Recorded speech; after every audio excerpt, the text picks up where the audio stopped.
October 20 and 21, 2011, the Intercontinental Hotel in Makati. Business and civil society leaders and representatives gathered to celebrate a new breed of Filipinos who use business models to address the country's social problems. Social Enterprise, the next business model, was organized by the Peace and Equity Foundation in partnership with the League of Corporate Foundations, the Management Association of the Philippines, the Philippine Business for Social Progress, and the Pinoy Me Foundation. The goal was to engage thought leaders and push frontiers in a conference that's about helping rural communities through social enterprise. Practitioners narrated how they were able to achieve financial sustainability and social impact.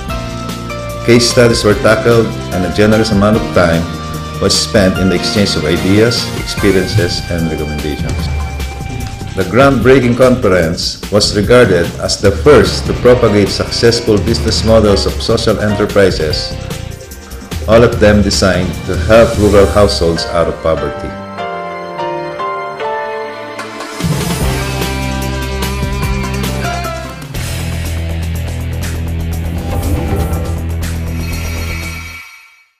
PEF was founded exactly 10 years ago to administer a 1.3 billion fund then, which civil society was to use for its social development programs. As a social investor, we in PEF have worked closely with cooperatives, people's organizations, and NGOs to provide potable water, healthcare, housing, and disaster relief.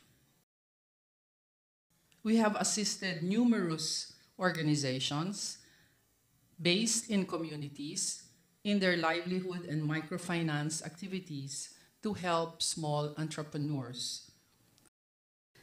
While PEF started as a kind of one-size-fits-all grant maker, after 10 years and many successful projects and even more of a harvest in insights and learnings, we decided to focus on where we felt PEF could create even more impact and realize better outcomes, and that is through social enterprises.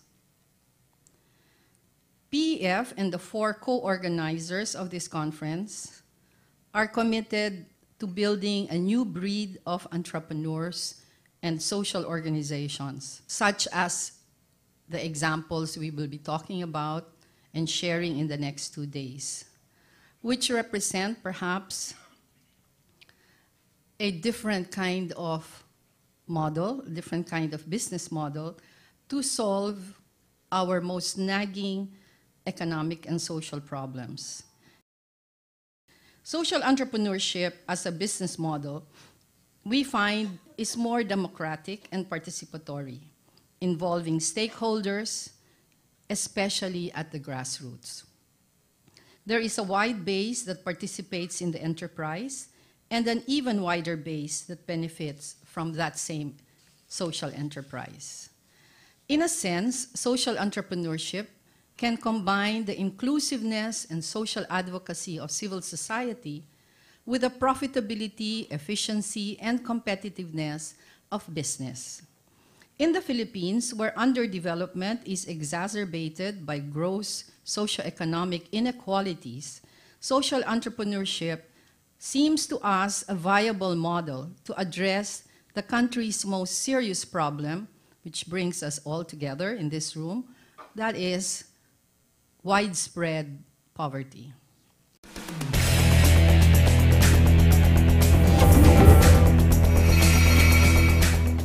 The rudimentary definition of social enterprise as business with a social mission. That's usually how it's described, business with a social mission. So in this conference, we will concern ourselves less with definition and focus more on action. Our intention is to explore how we can create more of these initiatives that challenge the market and aim to change the rules of the game to benefit the poor and the marginalized. By enlarging this space in the social enterprise milieu, we hope to see a future wherein all businesses will be done this way. Our vision is to make social enterprise as the next business model. Thank you. With social enterprises defined and hard questions asked, the conference moved on to portray the current landscape of the sector, including challenges, stumbling blocks, and the realities in the Philippines and the rest of the world, and how these factors can affect the development of social enterprise in the country. This new space called social enterprise emerged as the convergence between two forces that are looking for strategic direction. So the business and the NGO.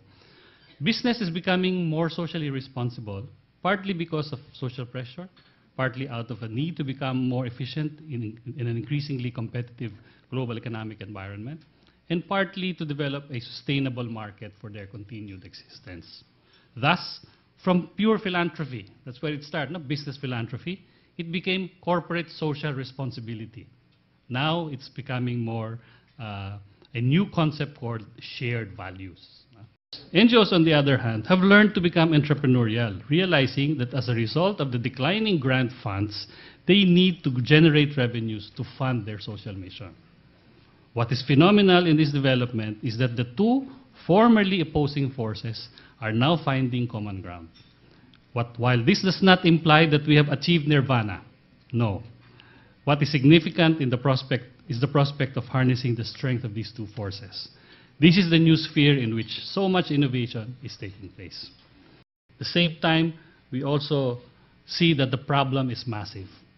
The volume of poverty, the trend towards increasing inequity in our country is still very much uncontrolled. Therefore, the solutions that we will think of will have to be big as well. We have to be ambitious. Things are happening around us that we seem to have ignored, di ba? And therefore, there has to be now a chance to start asking very important questions.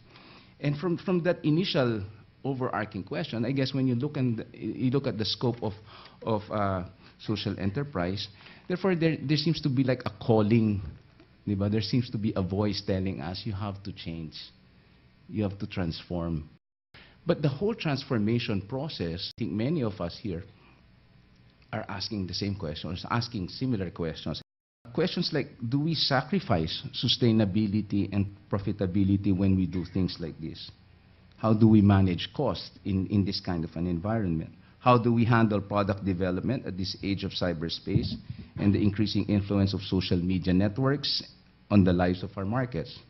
How do we maintain effective management to sustain our business? Because majority of the people here are NGO managers, and going into business management is an entirely different skill set.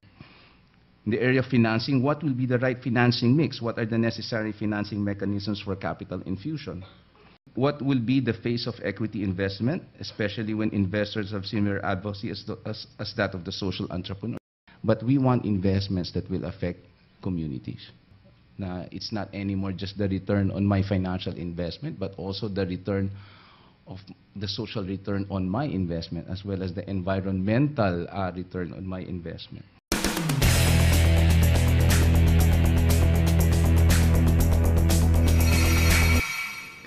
Now, what are the global trends in terms of food security and poverty? If you look at the Global Hunger Index, which rates countries on the level of hunger, 0, no hunger, 100%, everybody is hungry. But you see, the serious, alarming, and extremely alarming state of hunger are concentrated in South Asia, in Sub-Saharan Africa, because of the the greed on the war in Africa, and here in Southeast Asia, practically Bangladesh and India. And if you look at the Millennium Development Goal to eliminate hunger by 50% in 2015, which was originally 16% in 1990, this might not be achieved because as of 2010, you have 14% achievement and our target is 8%, supposed to be 8%. So we may not attain that global millennium target for hunger elimination. And a country's state of development is linked with the food security of the population.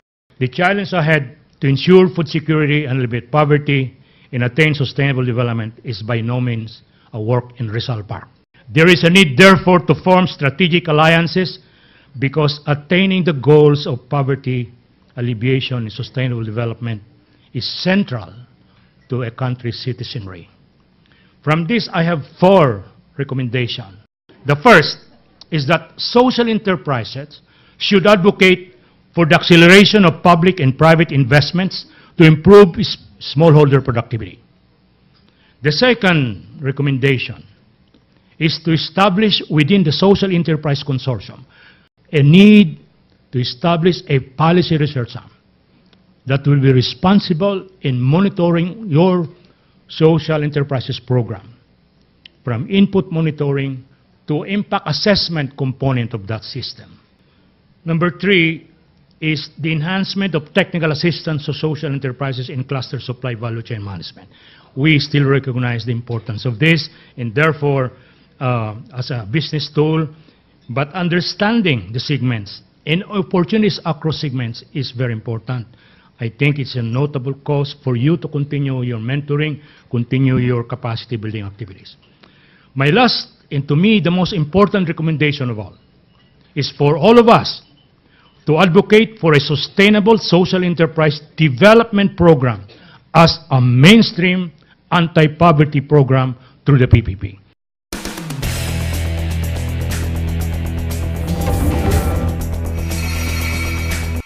But why do we have to look ahead? There must be an ROI for looking ahead. First, those who do find their companies with 15% less inventory. And this is based on a study. Second, 17% higher order fulfillment. So they are doing better than those who do not look ahead.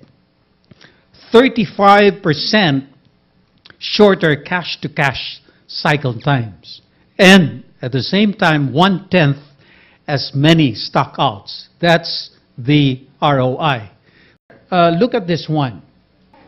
33rd largest economy in the world, the Philippines, the 12th largest economy in Asia, the 4th largest economy in Southeast Asia. Those figures were a lot better, you know that, 30 years ago. Look at this one, population. I'm not making any political statement here. I'm just giving you the facts. 2040, that's 142 million Filipinos. That's a fact. I mean, given the trends, that's what the population will be by 2040. But what are the components of that population as a basis for doing business? Look at this one.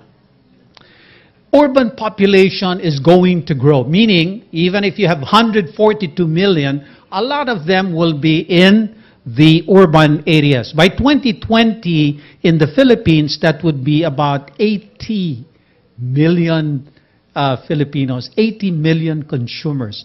And let me just give you a takeaway on what is happening and what it is that we can look for in the future. Possibility that the remittances will go down, but maybe that possibility, that kind of a possibility, the percentage is going down. And then we have the unwarranted political intervention, something that must happen, but the unwarranted intervention is something that we have to watch out for. The upside, the food and beverage, services would certainly be growing. It is now the energizer of our economy. And then e-commerce is going to grow. You are social enterprises. You've got to go into e-commerce as well. And then there is also the possibility of increasing foreign direct investments.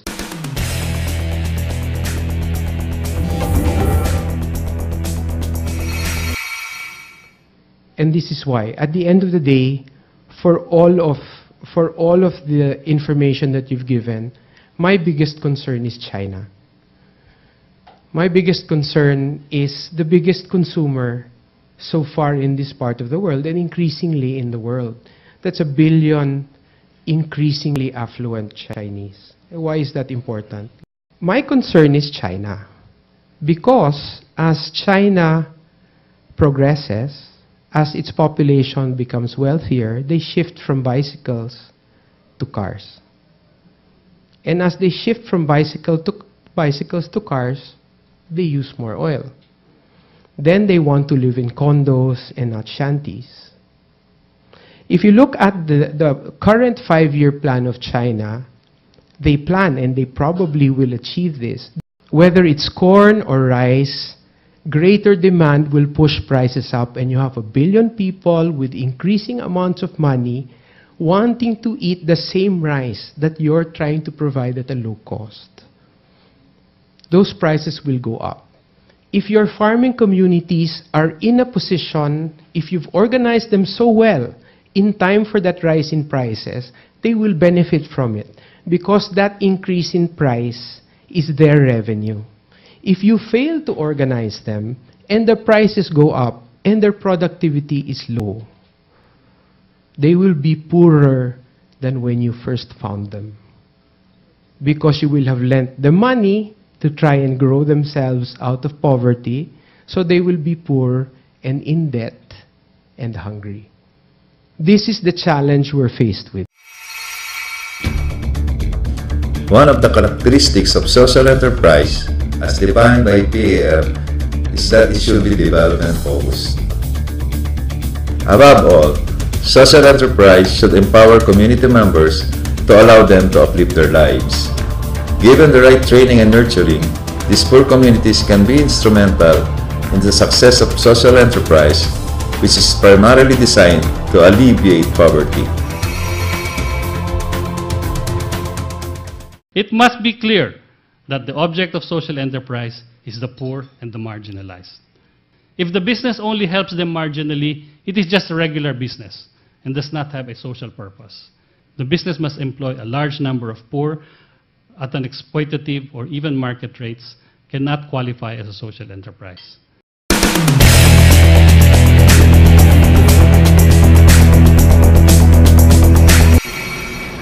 We view the poor primarily as producers, not as consumers.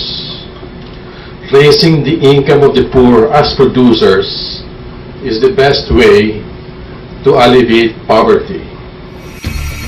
Helping them rise above poverty will demand a lot of participation among the poor and the marginalized. This in turn requires building their capacities so they can be productive members of a social enterprise.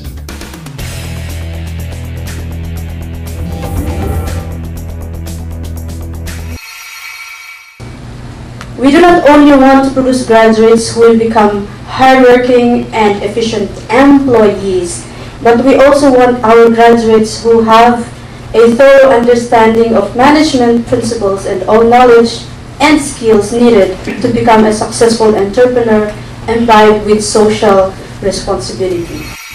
Some NGOs and social entrepreneurs that have already imbibed a sustainable model of business shared stories of proven processes and techniques.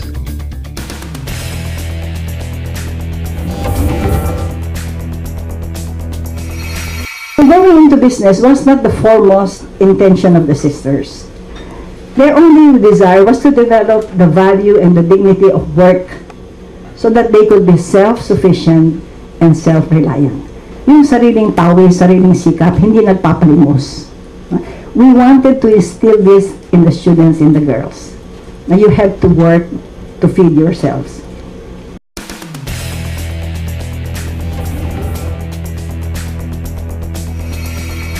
If you think about it, here in Manila, we have everything that we need, right? We have electricity, we have water, but many rural communities, and of course 80% of the poor live in rural communities, do not have access to very basic things that they need to develop. The way we see things is that we're trying to build a bridge so that these communities have access to the products that they need to develop. So it could be solar appliances, it could be eyeglasses. A lot of people, can't read and work because they don't have eyeglasses. cook stoves, water purifiers. There are many, many innovative solutions out there.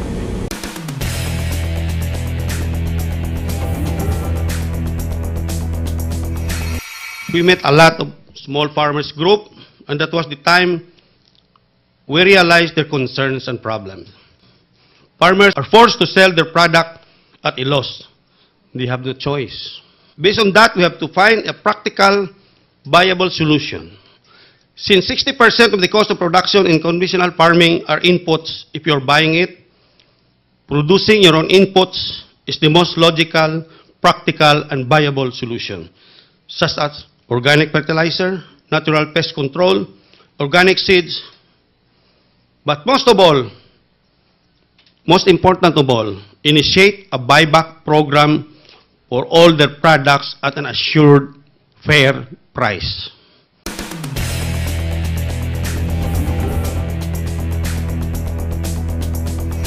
I realized that what we are doing is already part and parcel of the social enterprise innovations.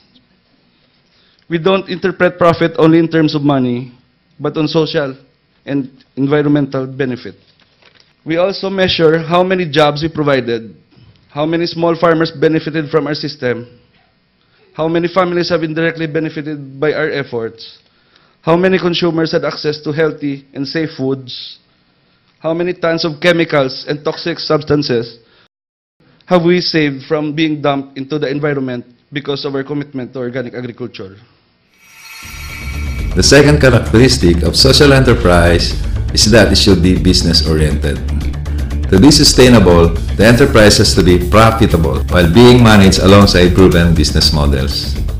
There should be no longer any argument that social enterprise needs to be profitable if it is to succeed in achieving its mission. This simply means the enterprise must earn income more than it would cost to produce its product or service. The key is to use tried and tested business principles in attaining commercial success in social enterprise. Budding social entrepreneurs need to acquire the risk-taking behavior usually associated with business. They need to learn to become successful while being efficient.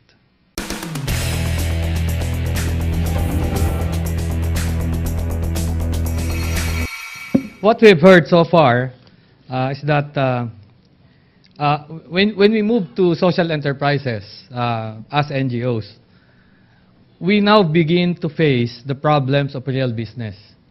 That's number one, no? We begin to get exposed to questions about quality, delivery, price, the fluctuating prices of oil, factors that will affect the viability of business. Committees, governance boards are not entrepreneurs.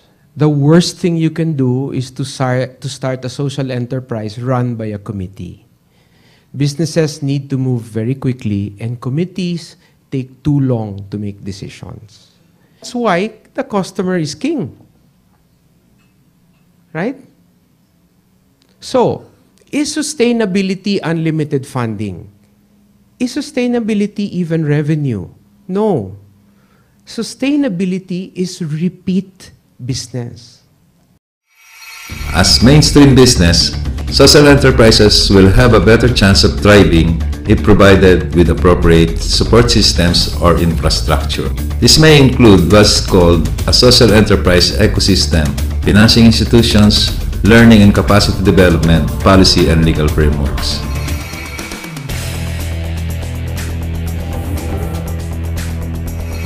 Where the poverty is located, that is not where the microfinance interventions are. So you see, microfinance is growing, but mostly in the urban areas. Small producers will always be marginalized from the chain at the small volume that they produce. They will always be at the mercy of those with the power to aggregate.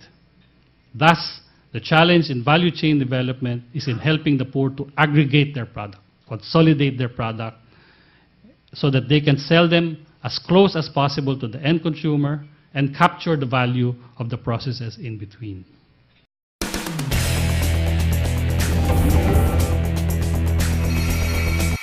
CRS assist the small farmers to consolidate volume? Because as I said yesterday, in large-scale markets, the key is the economies of scale. And until the farmers reach a scale, then they will not earn. They will even fail. So.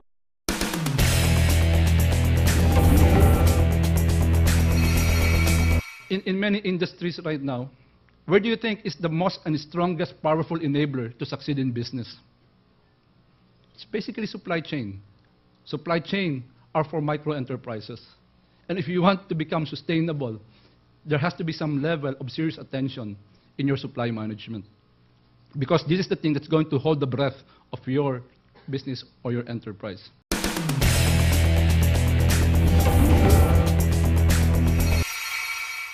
The challenge then that should capture our imagination in building social enterprise is how to expand the role of the poor in the chain in order to capture as much value as possible for them.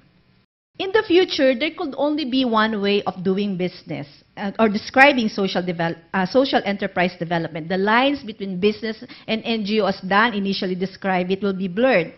And once mainstream value chain development can become the way business is done in the future.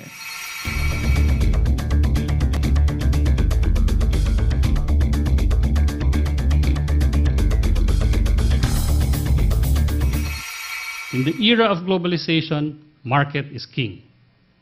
The social enterprise challenge is finding the right product or service that can be produced by the poor at a price that consumers are willing to buy.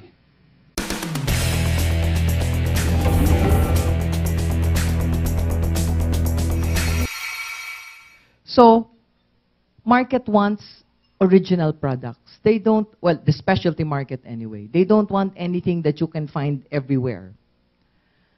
There's a growing trend of natural and organic. Okay.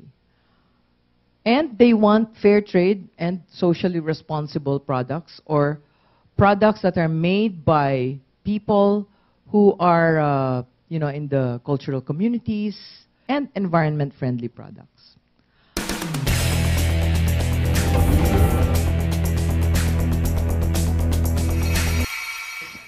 Lesson number 1.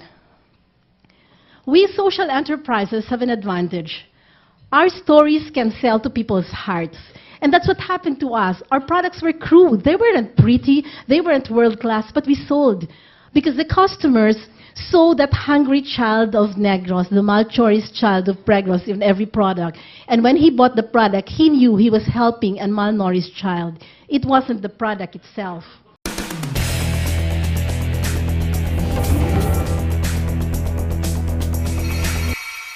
You have to be efficient, right? You can't create products where you're going to have a hard time finding your labor, materials, and your production group and organization if they're not around and ready. You have to be the least wasteful, and we need to produce what the market wants. You have to look around and think of things that are not yet being created, and this is where innovation comes in. Your community might have a lot of raw materials, but not enough skill, so we need to be able to see what is the lack.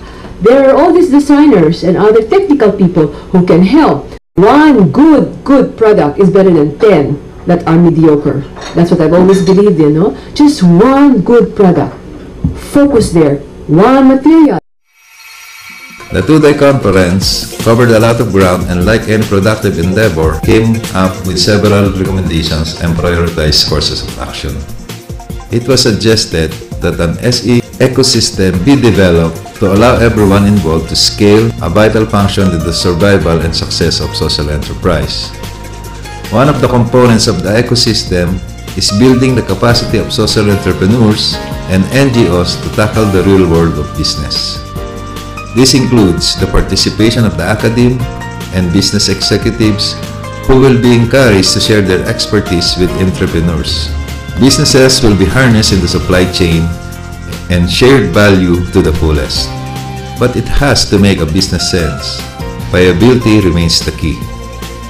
In terms of financing, a mapping project will be undertaken to determine where lending is needed most and to find ways to make credit less costly and accessible to small producers. In summary, These 4 major areas of concern, which were thoroughly discussed during the sessions, were considered as the priority courses of action in the next step of building social enterprise as the new business model.